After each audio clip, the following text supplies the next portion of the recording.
Okay, so today we're going to graph linear equations that are written in slope-intercept form. Okay.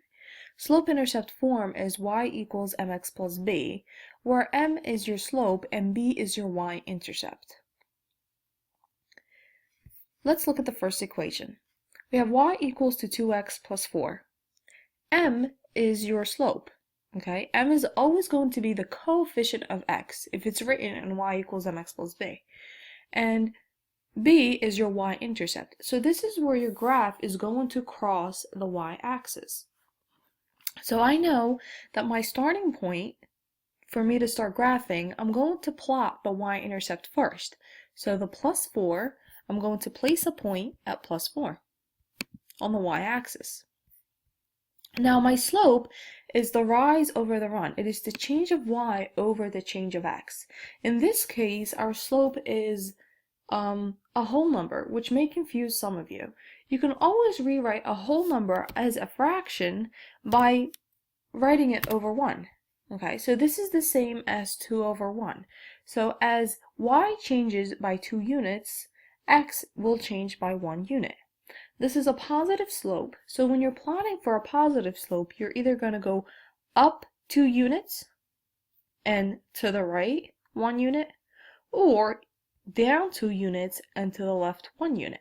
Okay, sometimes on a test your grid is not large enough for you to go up or down, so you need to understand that you can go either directions.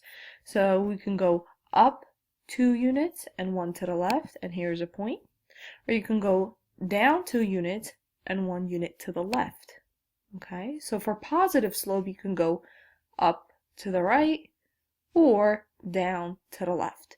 And since I don't have any more room upwards, I'm going to continue going down 2 to the left 1, down 2 to the left 1.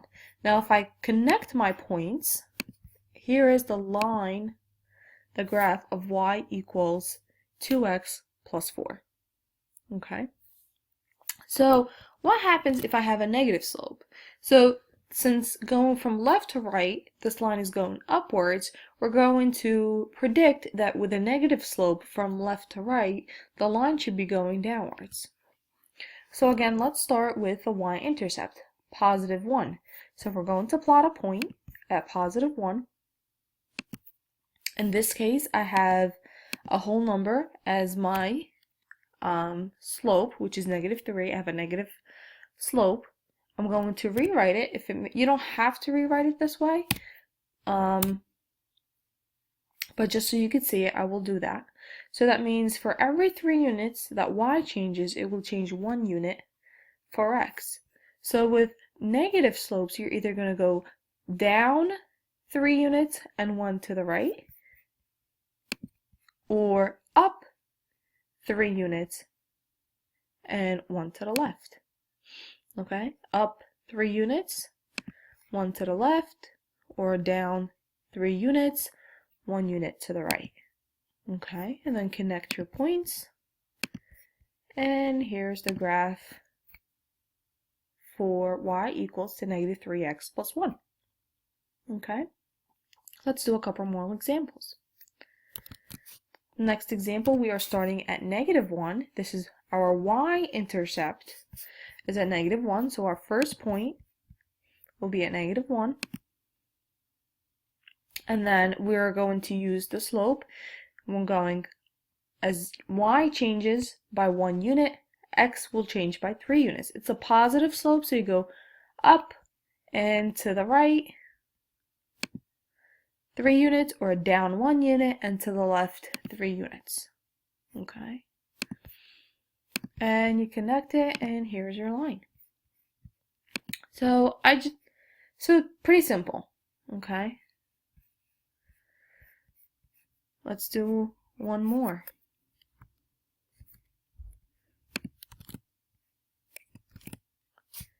Okay, so in this case, I have a negative slope.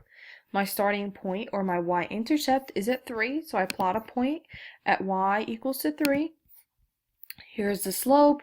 It's a negative slope, so I'm going to go down and to the right, or up and to the left. I see that I don't have enough room here. Yeah, I can move my screen, but you don't have that flexibility when you are graphing on paper. So if your grid is too small, just go the opposite way. So you're going to go down 1, 2, 3, 4, 5, and to the right 1, 2, 3, 4, and you plot your next point.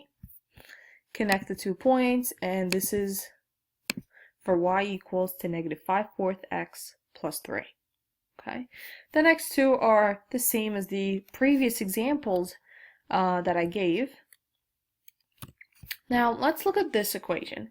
This one is a little different. So I have y equals to 1/2 x, and I don't see it's not plus or minus a number, right? So we assume, or it's actually known, not that we are assuming, it's known that it's plus 0.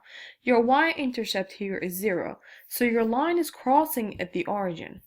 Okay, so this is b equals to 0. It's going to cross at the origin. And then starting from the origin, you're going to follow your slope. In this case, we have a positive slope. So we're going to go up 1, to the right 2, up 1, to the right 2, or from the origin down 1, to the left 2, down 1, to the left 2. And this is the graph to y equals 1/2 x. Okay. So the very last one, it's not written into y equals mx plus b. So it's x equals to negative 5. So you're going to place a point where x equals to negative 5. And kind of ask yourself, where else on the grid does x equal to negative 5? Okay, so a lot of you just highlight the x-axis, which is incorrect.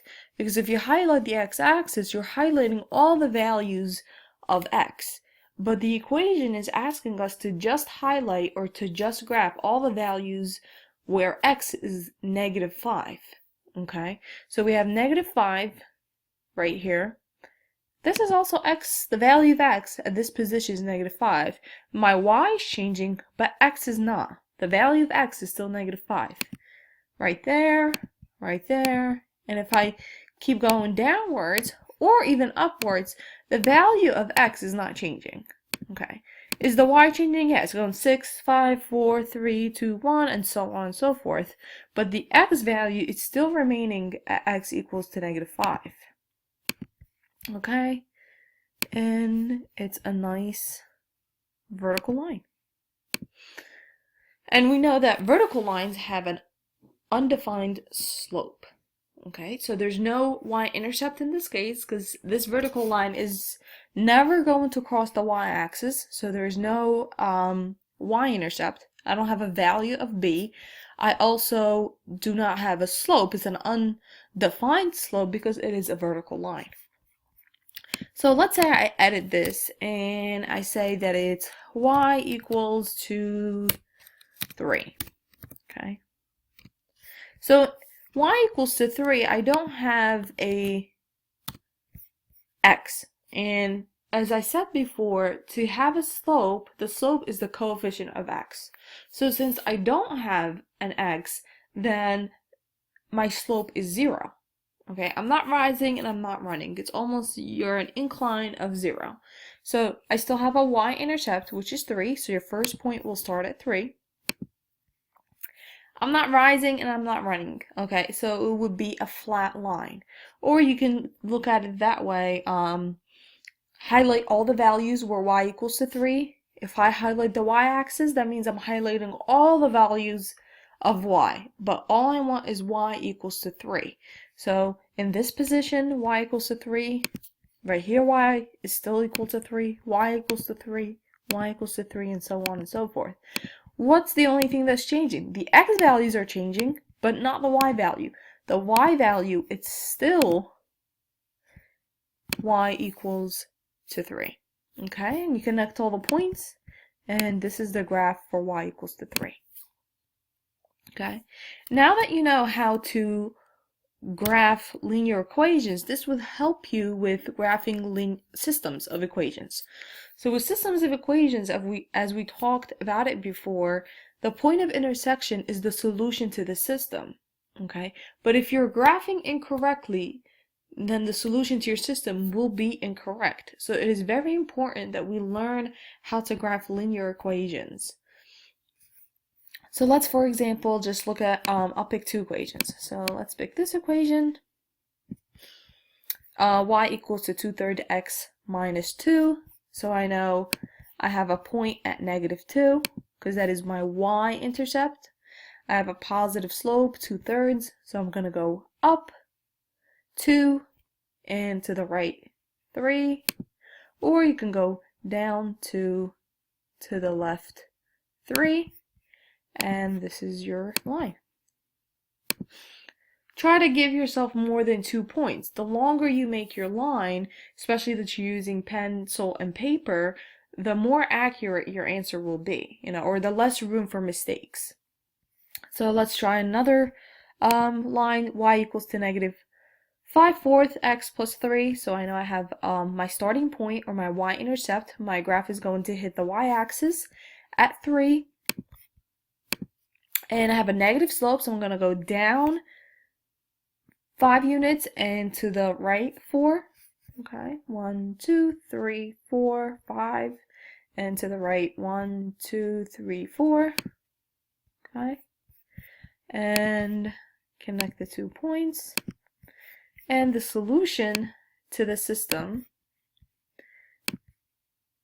is right here. It's this point of intersection. Okay. So this is our solution to the system. Remember, a system is made up of 2 or more equations. And here is, we have one solution, and it is the point of intersection. But before we can even do that, we need to make sure that we master graphing linear equations. Once you master graphing linear equations, then graphing systems of, or solving systems of equations by graphing will be a breeze. Okay. Just let me write one last note. For positive slope, you're going to go up to the right or down to the left. And for negative slope, you're going to go down to the right or up to the left. Okay. And that's all for today.